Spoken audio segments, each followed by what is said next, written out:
It's unlikely that this was a sort of a random missile test on the part of North Korea, right? With all of the leaders meeting, it seems to be well placed.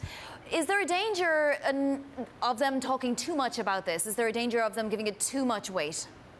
Well, I think this is a significant escalation by North Korea. It showed that they're now capable of doing something that they had never shown they were capable of before, which is firing an intercontinental ballistic missile that would be capable of hitting U.S. territory, be it Alaska or Hawaii. They're still not at the ability of being able to hit the continental United States. But no, this is a very significant step, and it is likely to dominate this meeting.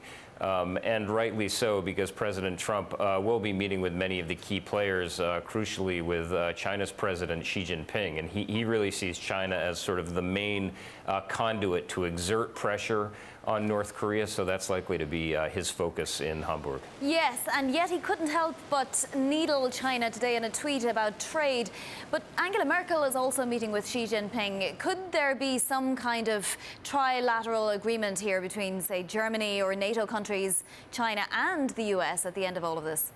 Well, I mean, the question is how much pressure those countries can also exert on China. I mean, the issue for decades really has been that China is unwilling to totally strangle the North Korean economy because it fears the repercussions. It also fears if Korea unifies, suddenly there's a potential U.S. ally right on its border with U.S. troops stationed there. So that's a huge concern. However, if the U.S. is able to sort of marshal support from other countries such as Germany, that could be one way to exert that pressure on China. You also have the Trump tweets, as you mentioned, suggesting that the U.S. could go back and pressure China in other ways that he had suggested were not going to be so important. So, for example, on trade or potentially currency manipulation. So you're seeing all of these things sort of come to the table in Hamburg. It's certainly going to be an exciting couple of days.